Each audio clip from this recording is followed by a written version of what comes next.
प्रणाम, नमस्कार, जय हिंद। कैसे हैं आप लोग? 95% स्टूडेंट डिफरेंशिएट करने में ऐसे ऐसे क्वेश्चन में 100% फंसते हैं सर जी। डिफरेंशिएटिंग का मतलब ये हुआ कि सर जी अवकलन करने में अगर उसको पूछ दिया जाए कि sir ji y is equal to x के पावर एक्स का डिफरेंशिएट क्या होगा, तो वो फंस जाएंगे। उसको पता ही नहीं चलेगा कि सर कैसे करेंगे। तो स्टेप बाय स्टेप समझने का प्रयास करेंगे और कॉन्सेप्ट को ध्यान से समझते हैं। यहाँ पर करना कुछ नहीं सर जी, आइए मैं आपको बताता हूँ। अगर यदि आपको कहीं पर भी पूछ दिया जाए सर जी कि y is equal to x के पावर एक्स, मतलब यहाँ ये भी ध्यान में रखना है कि ये चर के पावर चर है, बोलना नहीं है। एक्स के भी चर है और एक्स के पावर जो एक्स है वो भी चर है। तो जब चर है तो इस तरह का कोई भी सवाल आ जाए तो उसको कैसे सॉल्व करते हैं, आइए यहाँ पर समझते हैं। यहाँ पर सबसे पहले हम लोग इस तरह का सवाल में दोनों तरफ क्या करेंगे, लॉग ले लेंगे। ध्यान से देखेंगे, दोनों तरफ हम क्या करेंगे सर जी, यहाँ पर लॉग ले लेंगे। यहाँ हो जाएगा सर जी आपका लॉग एक्स के पावर सर जी एक्स हो जाएगा। अब करना कुछ नहीं, ध्यान से देखना। सिंपल फंडा यहाँ पर हम अपनाते हैं।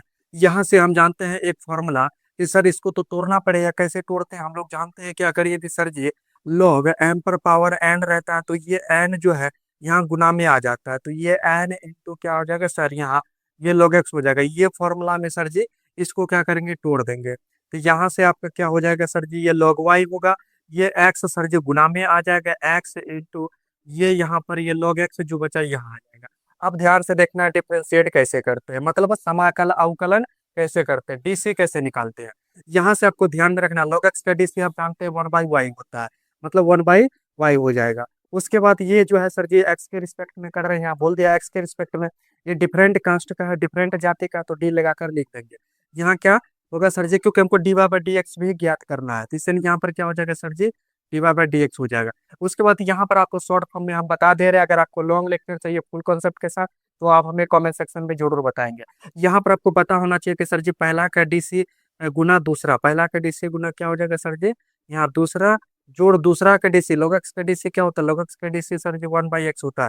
दूसरा का डीसी गुना ये पहला हो जाएगा, क्या हो जाएगा पहला, तो ये x खत्म हो जाएगा। अब ध्यान देंगे सर, करना कुछ नहीं है। यहाँ से आपका d y by d x, यहाँ से क्या हो जाएगा d y by d x हो जाएगा। ये 1/y यहाँ डिवाइड लगेगा, ये y ऊपर चले जाएगा। ध्यान से देखना, स्टेप छोड़ रहे हैं। यहाँ y ऊपर आ जाएगा, यहाँ पर आपका क्या हो जाएगा सर जी, log y प्लस में आपका यहाँ 1 हो जाएगा। उसके बाद फाइनल आंसर क्या होगा सर, ये y का वैल्यू यहाँ पर दिया हुआ सर जी, y का वैल्यू क्या दिया हुआ है, x के पावर x दिया हुआ था। यहाँ पर हम लिख देते हैं सर जी क्या, कि डी वाई बाय, यहाँ आपका हो जाएगा sir d y by d x equal to x के पावर x। और यहाँ आपको final answer log x plus में क्या हो जाएगा, 1 हो जाएगा। तो अगर यदि समझ में आया तो कमेंट सेक्शन में यस जरूर लिखें। और सर जी कैलकुलस से कोई भी टॉपिक में आपके डाउट बन रहे हैं, कोई भी सवाल नहीं बन रहा, तो वो हमें कमेंट सेक्शन में बताएं। मैं उस पर लेक्चर लाऊंगा 100% सर जी।